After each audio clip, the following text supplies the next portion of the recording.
Hi, and welcome to the Data U Consistent Data session. My name is Stanley Chan, and I've been with Embarcadero for almost 10 years. 8 years in the technical support department, 4 years as a technical account manager, and over a year as a software consultant. I've worked with thousands of customers over the years answering questions and solving problems with the ER Studio. Today, I'm going to talk about consistent data and distributed systems. So what do I mean when I talk about consistent data? In this scenario, I'm talking about data that is accurate. Whether you look at it from one place or another, the number 42 will always be the number 42. Data is easy to transfer from one system to another. I don't have to worry about conversions or checks. I know that when I move or copy the data from one place to another, it will fit, and I don't have to worry about data being corrupt. So why do you need consistent data? Well, if the data doesn't fit on one server, this could be space limitations, performance, or any other number of reasons where you need to split up the data. Data is spread across multiple devices. Nowadays, some of our data is moved or copied to mobile devices. We want to make sure that the data there is also as accurate as the data in the original system. Backups. When we restore back data from a backup, whether it's a full restore or a partial restore, we need to make sure that the data fits and we don't accidentally leave anything out. So what happens if data is not consistent? Data movement takes longer. We need to have checks in place to make sure that the data will fit into the other system. If it doesn't, then we need to convert that data. And this incurs unnecessary overhead that could be avoided. So here's a very overly simplified example. We have two systems. System 1, we have an integer value. System 2, we have a character value. As you can see here, if the two systems aren't consistent, there needs to be some checks and conversions done here. Let's assume that it takes 500 milliseconds to check the data, and then another 500 milliseconds to convert the data from one to the other. This means that it will take an additional 1 second overhead time for each record to be transferred. To make this simple, we'll say we have 360,000 records. This will add an additional 10 hours of overhead time. What if we could reduce that by half? If we didn't have to do the conversions, then we could save us 500 milliseconds per record, which would be around 5 hours of overhead. In an ideal situation, we probably wouldn't even require the check either, but not all data is ever ideal, so you probably want to keep the check in place just in case. So what happens if data is not consistent? Data movement takes longer. Data corruption could occur. There could be a chance during the conversion process which the data could change. If I'm moving from a character to an integer, those don't always move consistently. So you have to change the character, convert it to an integer, and things there are not going to be proper. The reports on data elements are inconsistent.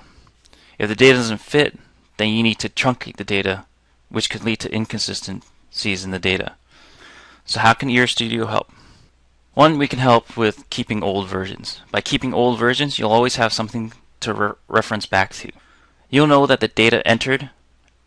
You'll know how the data was entered and determine the best way to move that data. You can keep old versions of the model in the repository. By storing old versions, you can always reference back to make sure that things are consistent. And I'll show you how to do this with the repository using the set name release. So I have ER Studio up. I have a model that's already in the repository. It's checked in. I've done some development work on it. I've done some testing. I made sure this production model is exactly what I want for my next version. So the first thing you want to do is you get the original version of the model. You go to the repository, you go to releases, and then you use set name release here. So what a set name release does is it creates a snapshot of what your diagram looks like at a very specific moment in time. So at this moment in time, this is the snapshot.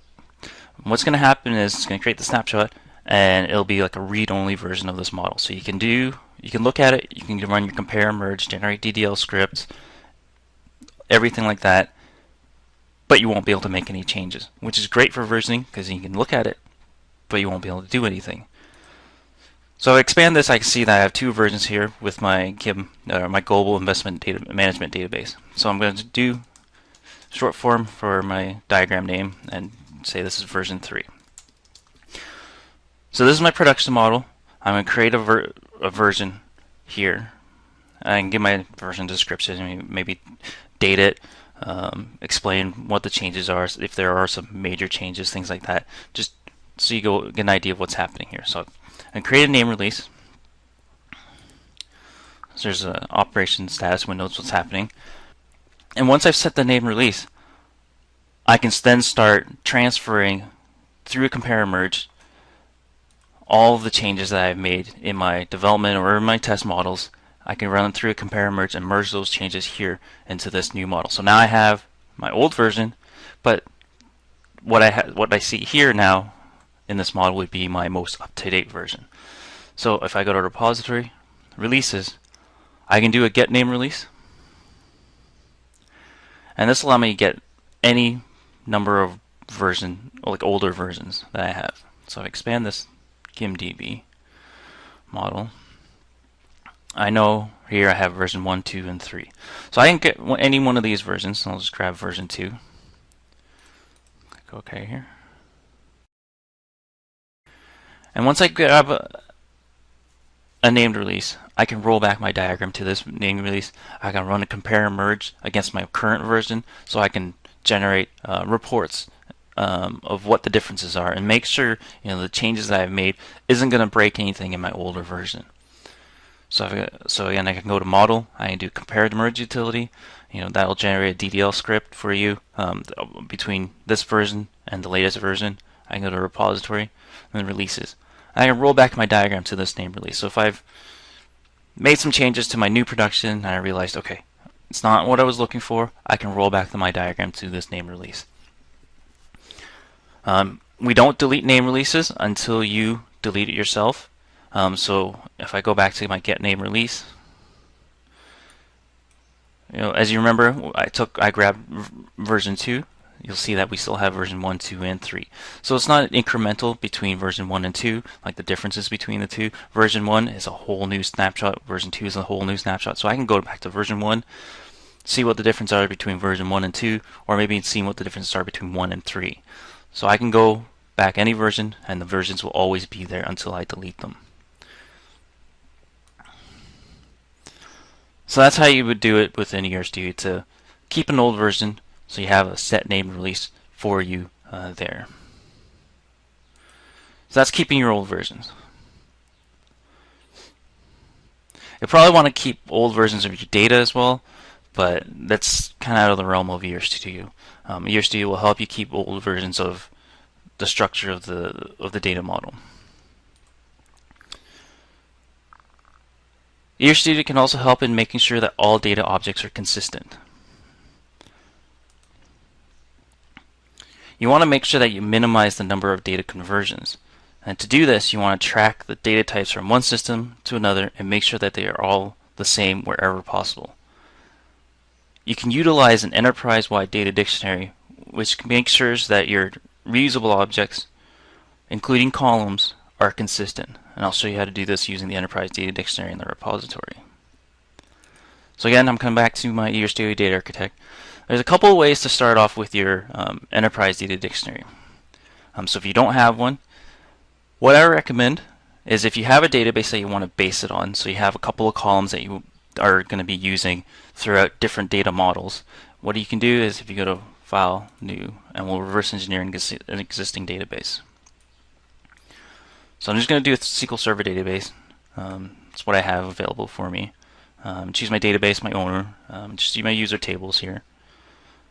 Hit next. So what I'm going to do here is infer domains. So this will create a domain for each of my column. And a domain within ERStudio is just a reusable column in our data dictionary. And again, our data dictionary is just a list of reusable objects. So I'm going to infer the domains here. Hit next. And finish. And this will go through the process of reverse engineering my database and creating the domains in my data dictionary. So a domain can be bound to multiple tables. So I come back to my data dictionary down below. You'll see that I have a bunch of domains here, and all these domains represent a column that I have in my database. So this will give me a great starting point I can start building off of. I can delete these domains, I can add more domains if I want. I can group them if I want to do that. So I can right click, I can do new domain folder, and this will allow me to group domains so that they are easier to find. You know, how they're all related. Maybe you want to group them in a folder so you know that all these domains are part of a specific type of entity or type of table, that sort of thing. You can also do view domain bindings here. So if I do view domain bindings, I can see where this domain is bound to within this data model. So I know, okay, this one's only bound to the customer table, both on the logical and physical side, and the account number column. If I go to another one, you'll see that there's sales order header and vendor table, and the account number. Another good thing with reverse engineering, and this is a little bit off topic a little bit, but you can see if there's any duplicates, and from here, you can condense them into one, and make sure that you have one specific domain. So once you've created your domains, we can go up here, we can create attachments. We can also do data security information. Attachments are just additional information that you can add about your data model. So if I go to my VentureWorks here, this is a VentureWorks data model, comes packaged with ERStudio, and I'll give you a good idea of, we have a couple of data dictionaries here so you can take a look at it. So attachments, your design stewards, executive stewards, quality stewards. So if you double click on one, you can see the name, the description, the value. We have all these different values. You can do text list. Text list, is just a possible values. Text is anything you want to put in there. External file path, so just references of file. So these are all things that you can make sure that are consistent amongst your different data models. So your design steward, you might want to make sure that this user is a design steward in models in my VentureWorks and also in my GimDB. And using an enterprise data dictionary, this will help you do that. We also have data security information. If you right click, you can do generate default security information. And again, more information to describe your data model and your objects, and then they can be consistent amongst your different data models. And anything you create here, we're going to create a couple of attachments just for a starting point. Create a couple of attachments, create a couple of domains. And I have come back to my model, and what I'm going to do is I'm going to repository, diagram, and add a diagram. So I'm going to add this to my repository. So I give my diagram a name. So I'm just going to do, say, reverse model. And I can add it to a project if I wanted to.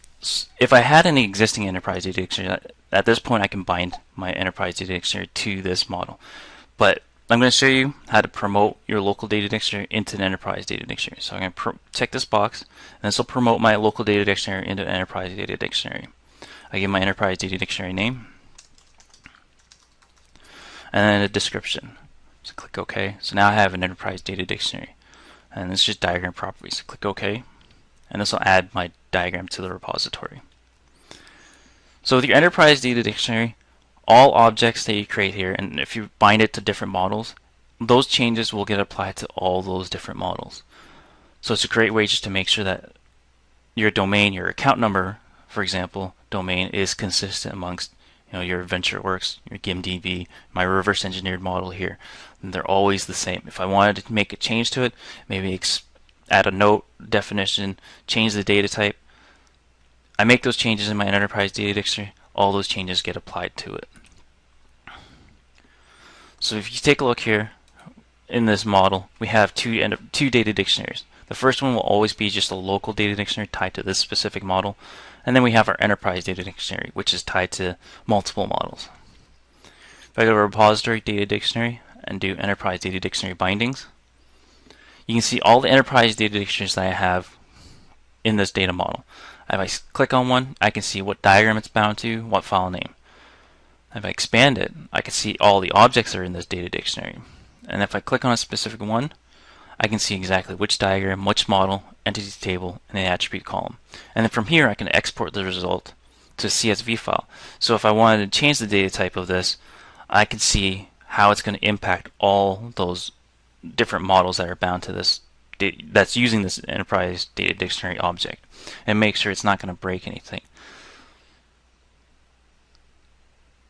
So this is a way to make sure that your data objects are all consistent. If I do change it, how is it going to affect things? Will I have to do any conversions? Will I have to do any checks?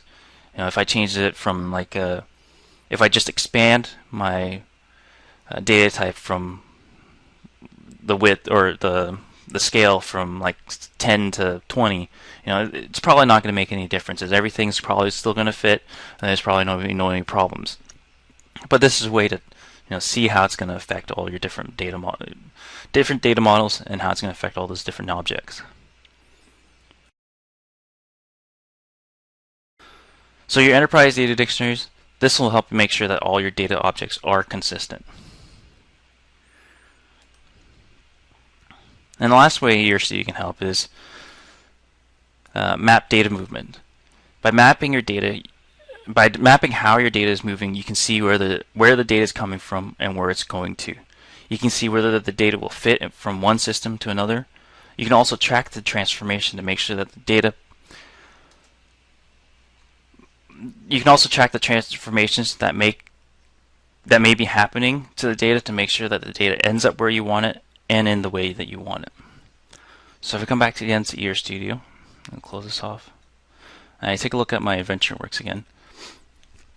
Down on the bottom left, I have a data lineage. So this is your visual data lineage that shows you visually where the data is coming from, if there are any transformations, and where the data is going to. So this is a very simplified example. Your data sources here, your local models, these are just the objects that you have in your local model. Your other sources would be your target or maybe your source tables that are coming into this local model. They can be other DM1 files that you can bring over. They can reverse engineer a database and bring those over as table objects. If it's a file like an Excel spreadsheet or some kind of file system, you can still represent those objects as tables, and then you can see what's happening here.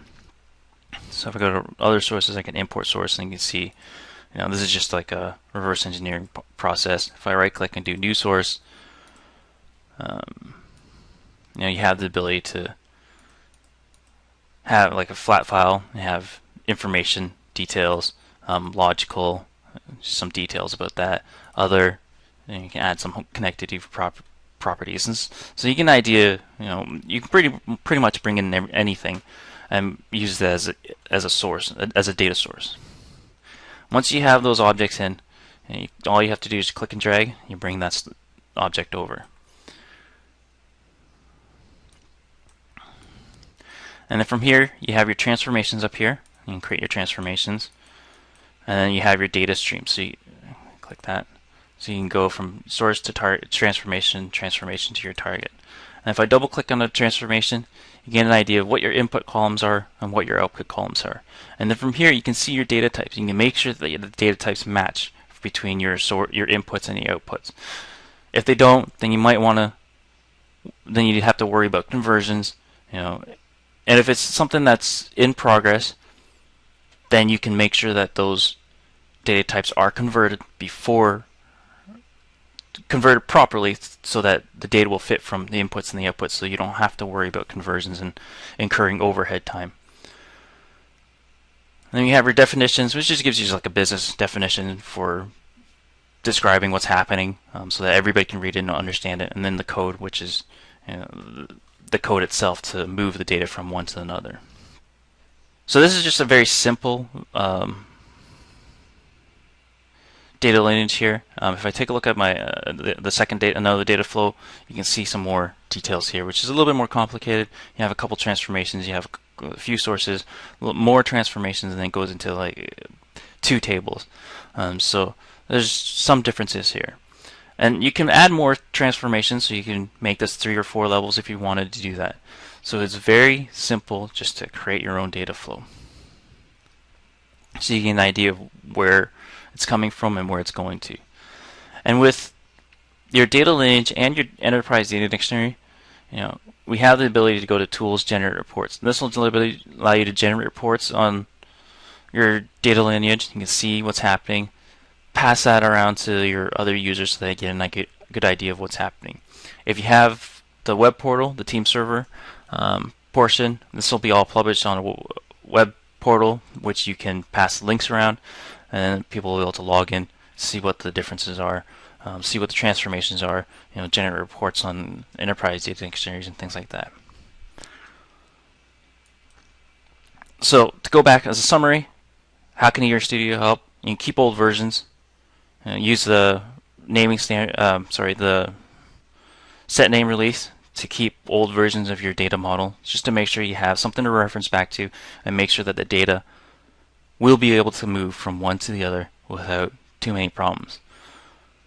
Making sure that all data objects are consistent. So if you have a couple of databases, one on a server, one on a mobile device, make sure that those data objects are the same, so that when you do move the data from one to another, it's not going to cause any problems. You're not going to have to do any conversions.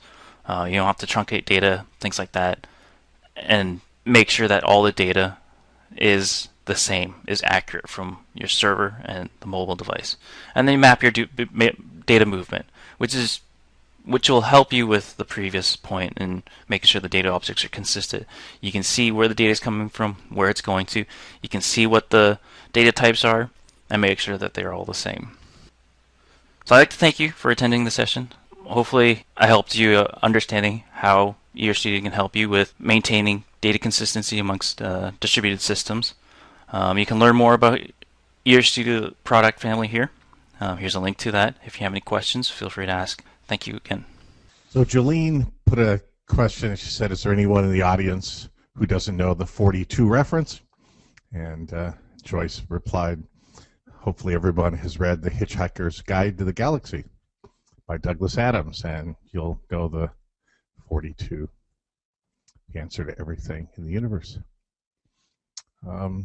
James asked if you're, and both Stanley and Ron replied, if you're modeling at the enterprise level, what are suggestions for when the system DBA developer insists that their application has to convert your integer to a character? You want to sort of reply again, Stanley? I know the answer is in the Q&A log, but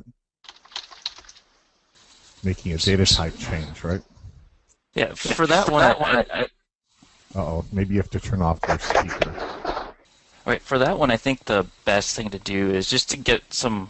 So this is a converting integer, insisting the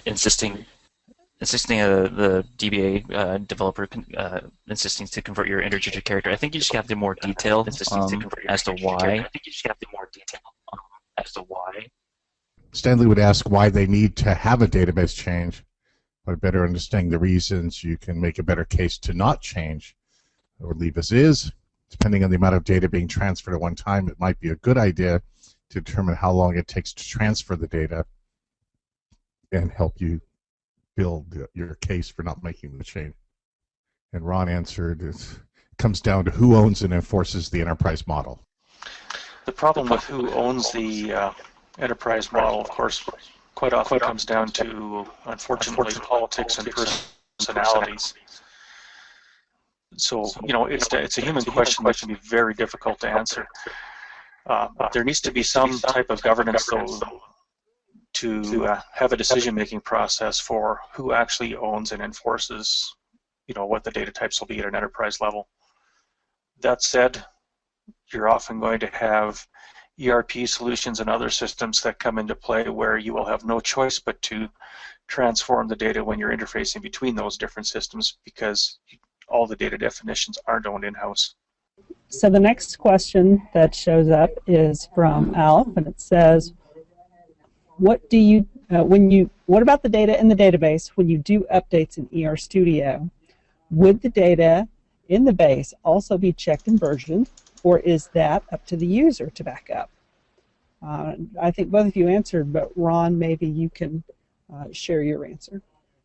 Yeah, basically, ER Studio itself is at the model and metadata level, and there's typically a change management process to deploy those changes out to the databases themselves. So what you would typically do is you can actually compare the models, and you can actually generate the DDL for the difference between them, as an example, as a net change script that your DBAs would typically apply to the database. The updates themselves are typically in the DBA's hands, so they would be looking after the practices of making sure that the databases are correctly backed up before applying any significant changes. They would apply the scripts and that type of thing. And depending on your environment, if it's production, obviously you would really want to have that control, but if you're in an environment where you're still doing development and testing, these scripts can be checked in, you know, like any other source into your automated build systems to deploy those changes as well. It's generally just running the DDL just like it's running any other type of source code in those types of environments. And of course, to actually manage the database systems themselves, that really falls into the hands of the database tools, which are the subject of tomorrow's sessions. Great, thanks, Ron. Next question from Alf. Since Oracle is not using integers but BCD for all numeric data, data loss could occur if transferring to and from a database using integers instead of BCD. How would you minimize the potential harm of data loss? Yeah, I think you just need to make sure. I mean, I don't have a full understanding of the BCD, what that is, but I think you just want to make sure that, you know, wherever possible, the data types match up. Yeah, generally speaking, whether you're using ETL tools or interfaces or views from one brand of database into another one, you just need to ensure that the database, the source and target data types that you're utilizing are compatible. And particularly in certain instances, you'll have to make sure that you transform the data correctly, putting into the target system. Having said that, I've worked in environments where we've had all flavors of databases, DB2, SQL Server, Oracle, and others, and I won't say that it's not a problem, but it's just something that needs to be taken care of with quite a bit of discipline on the development side of things when you're actually moving the data itself. Okay, so definitely need to take care in that kind of environment. Yeah, okay, next most question of the transformation tools will do it. So, okay. Excellent. Jeff asks, is there a limit to how many domains can be created in an enterprise data dictionary? And does it take longer to open a diagram if you have tens of thousands of domains? Stan, I think you said there's no limit that you know of. It's not a constraint in the tool. Yeah, there's no limit that I know of. I haven't worked with tens of thousands of domains, but I'm sure you could probably do it. I don't think there's really any limits to that, but the more you have, the more it takes to load up. So with tens of thousands, I mean, will take a little bit longer than if you just had like 100 or 200 domains. Joel has asked, can you please explain creating a version with setting name set verses with branching? I can create a new version with branching as well, if I'm not mistaken. So what are the advantages of one versus the other? For this one, naming standards just creates like a snapshot, so it's like a read-only version. Most of the people that I work with for the branch and merge, I mean, use that if you want to create a copy of your diagram for to use somewhere else. So if you had like a development section and then development model, you want to copy that so you have like a test model and then the production model. You can use a branch and merge functionality there to branch your copy so that you have multiple copies, so you can use those. And then you can use the naming, like the set name release, the name releases, to create like a read-only version in those branches. So you can use both. Just the branch merge just gives you more ability. It creates a copy so you can make changes to it, and then the name release just creates like a snapshot, so you can't make any changes to it. So you can use both at the same time. It's really up to you how you want to use it. Great, thanks, Stan. Lindsay asks, the lineage feature, does that only work if the logic is performed in the database layer? Or can I create them for a non-database layer of ETL code? I'm assuming that you want to reference like a flat file or something like that. You can definitely do that. We can represent a flat file as, if you can represent the flat file as like a database and a table, or like an Excel, some kind of Excel spreadsheet or something like that. You can definitely do that. Just create like a data source that references that file that creates like a table that represents a table, and then you can show that in the data lineage, so you can see where the source and the targets are and any transformations. Great. Yeah, and I'll add to that. When James I read the asked, oh, go ahead.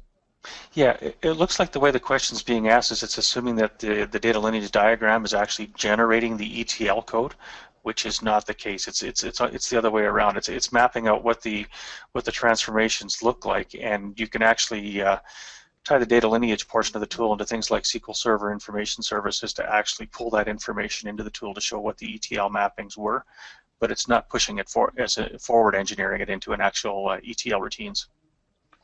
Next question, James says that, Stan, you mentioned code to move the data. Is this tool friendly with different flavors of SQL, for example, Oracle, Microsoft Access, etc.? Ron, I think you had an answer for that.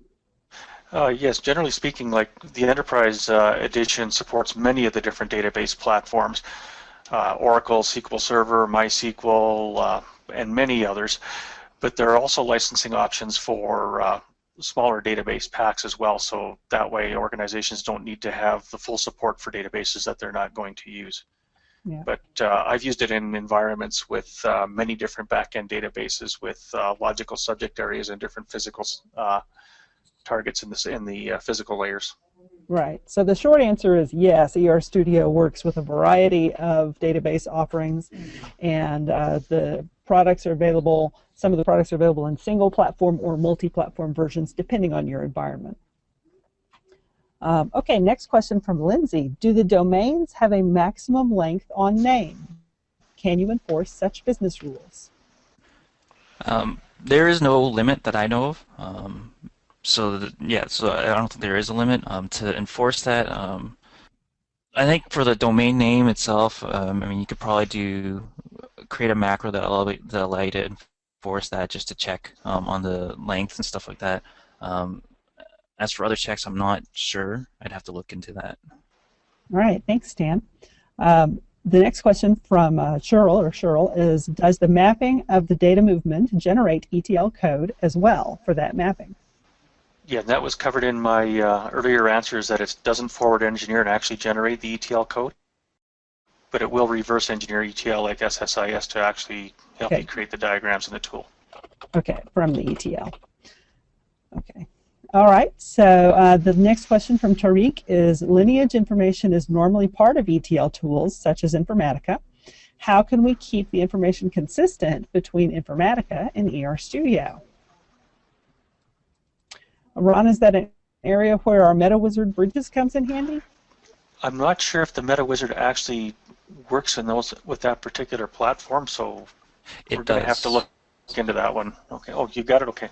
Yeah. Dan, it does. Mm-hmm. Yes. So we can import from Informatica. I think it's Power Center. So we can import that into your Studio, and it'll create the data lineage information for you. So you just import it, and you can run like a compare and merge just to merge the changes and things like that, or just bring it over. Next question from Raghav is, how can we save customized index name or table name in the desired file format? It always gives a SQL set of files. Does that make sense? I'm not sure I understand that question.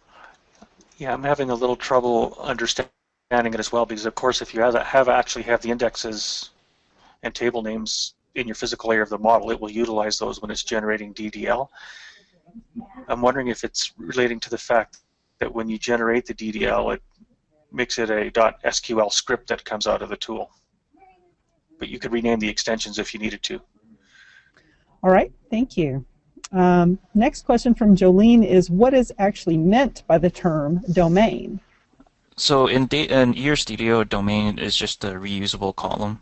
So in our data dictionary, it's just a list of reusable objects. So within that, the data dictionary for reusable objects, the domain is just a reusable column. So you can take that column and use it in multiple tables and entities. Okay, great. Let's see. Does the data lineage generate anything like an ETL process? I think we've answered that and said you can partly do that. Ron, maybe you can clarify that for me again. If not, and it is only documentation, why do it? Informatica tells the data lineage. The reason for doing it would be, and it is correct that it does map it out, you know, in terms of showing what it is in the modeling tool itself. But the important part is that then that is part of the model metadata, so you can relate it back to the entities in your enterprise model as well, so you know what's participating in the different ETLs. Okay, great, thanks.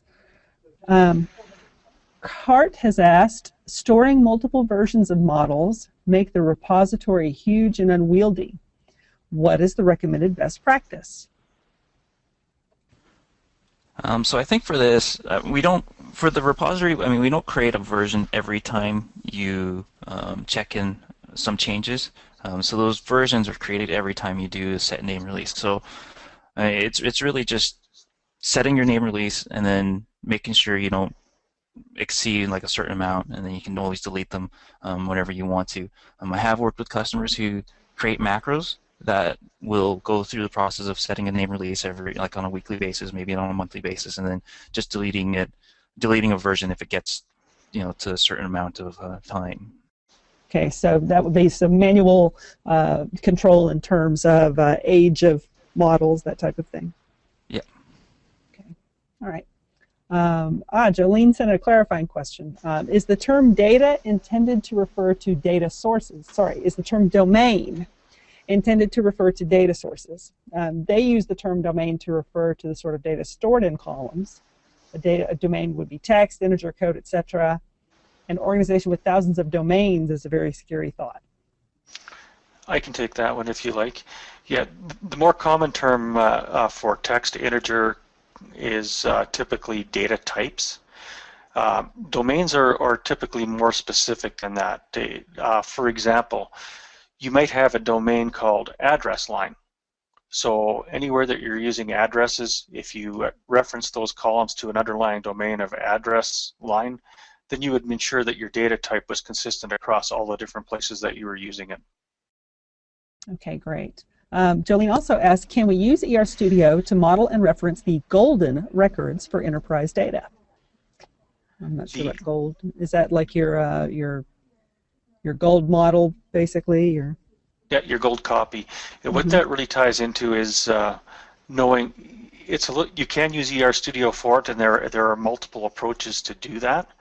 It's really tying it into your subject areas and your models in terms of defining what the gold copy is for different pieces of information. Now, if it's a very complex environment, if you can also use metadata tagging within the tool, so you could set up something like an attachment, and you could say that on a particular entity in a particular subject area, you could just have a metadata tag to indicate whether it was flagging that was the actual gold copy as the source as it moves through the different systems. Okay, great, thanks. Craig asked, during the demo, Stan showed an enterprise and a local dictionary. If there is a conflict between these, which one takes precedence or overrides the other? I don't think it's not possible to have conflicts. If you have two objects in the domain in the data dictionary that are the same in the logical and in the local and in the enterprise, you have the choice to use one or the other. So they don't really conflict with each other. You do have the choice whether you use the local data dictionary object or the enterprise data dictionary object. So if you want to keep those synchronized up, how would you do that to make an update in one and reflect it in the other? You'd have to I think I'm not sure how to what the easiest way to be to update your enterprise from your local. I think there's probably a couple of macros that you could do that, or you could export or I think like export or copy the local data dictionary information into the enterprise data dictionary. Okay, thanks. Back to the lineage topic. What if the ETL code is performed in, say, Java versus a data view or trigger or database object? Would I still need to represent this as a database object for this product? I think what's happening there is if you want to map the data lineage in ER Studio, take your source tables and your target tables, and you would want those to be objects within the model itself. You can then go into the data lineage and actually specify what the transformations are, and just in the notes make notation to the fact that this is being done by a Java routine or something like that.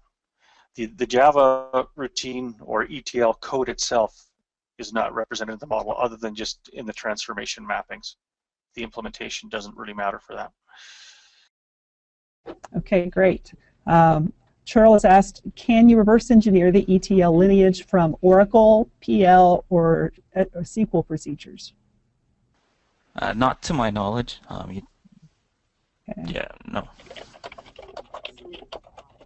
Well, they we can can come into check the on model with stored procedures, but not the lineage, not the ETL specifically.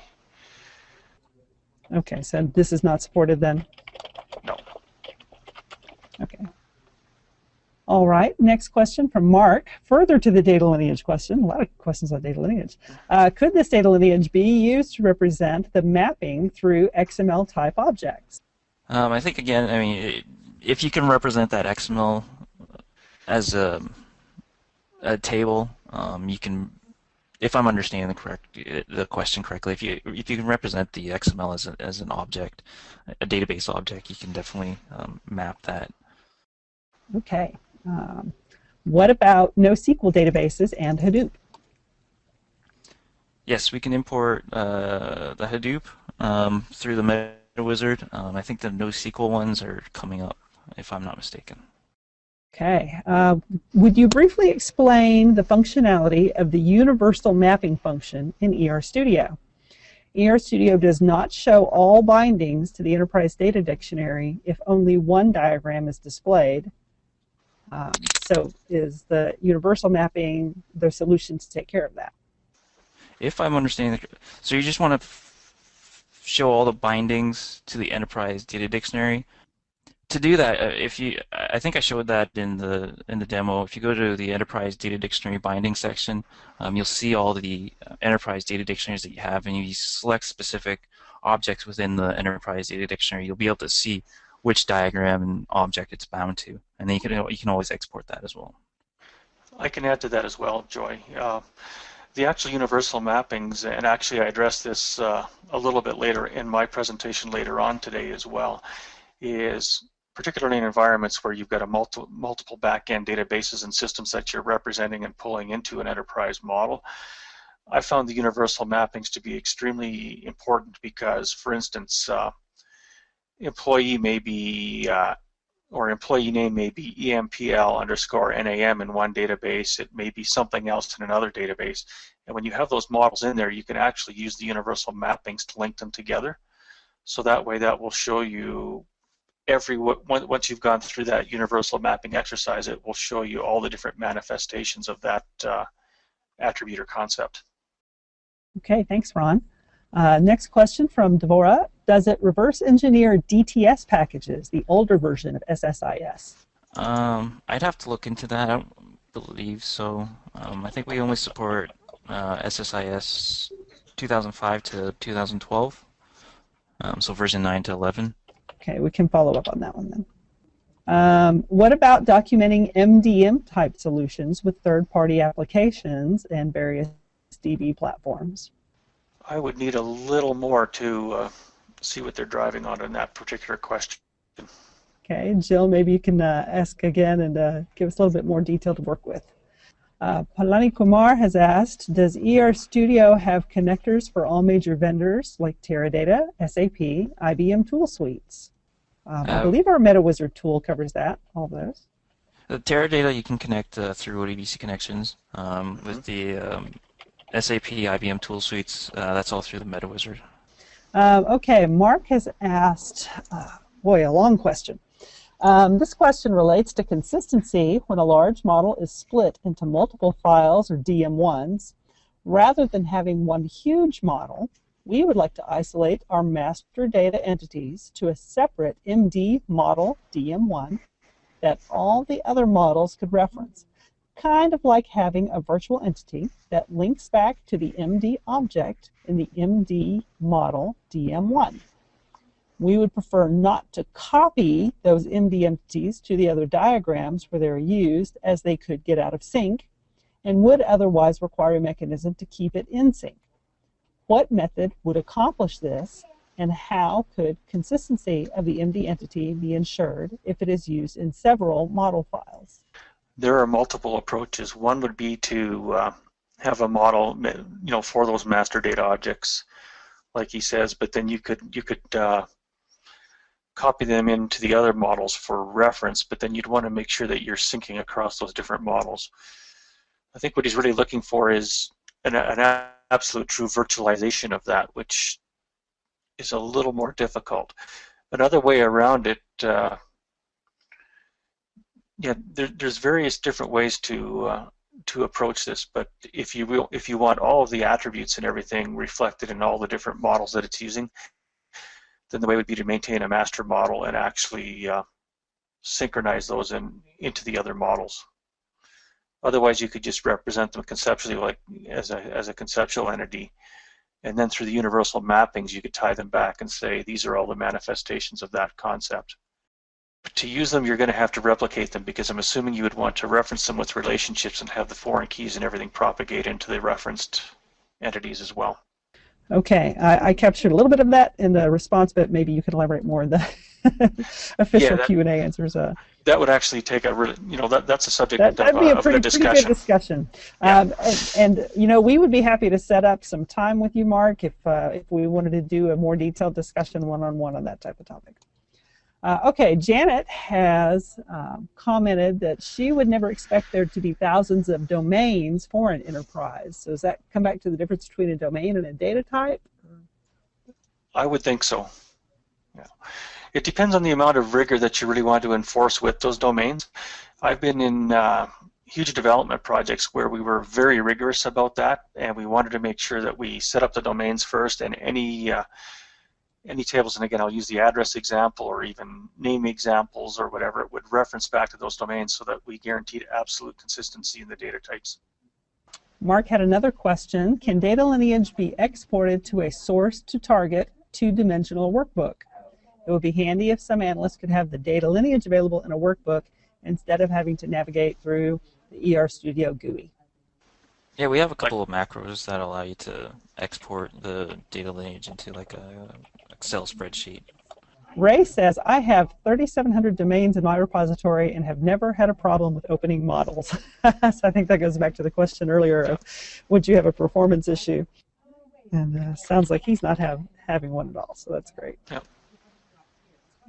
All right. Jolene says, we use data type as the actual physical implementation of the information. So I think that ties back to Jolene's question earlier about data types versus domains. Yeah. And a domain has a data type associated to it in a particular physical implementation. Okay. So I'm not sure if that gives her more clarity on. There's actually two in the data dictionary. There's two sections. There's one for the user data types, which I think is what you'd be using. Is actually I think what Julian's using, and then the domains is what I was talking about, which just represents like the whole column, which includes the data type itself. In RStudio, does it support nested domains and subdomains? Yes. Absolutely. Great. I like easy answers. Alf says metadata is mostly stored as Word or Excel file. Is it possible also to store as a CVS so it is versionable in, for example, Subversion? I think he means CSV. CSV, yeah, comma delimited file. Always put it to Excel and then have Excel save it to CSV file.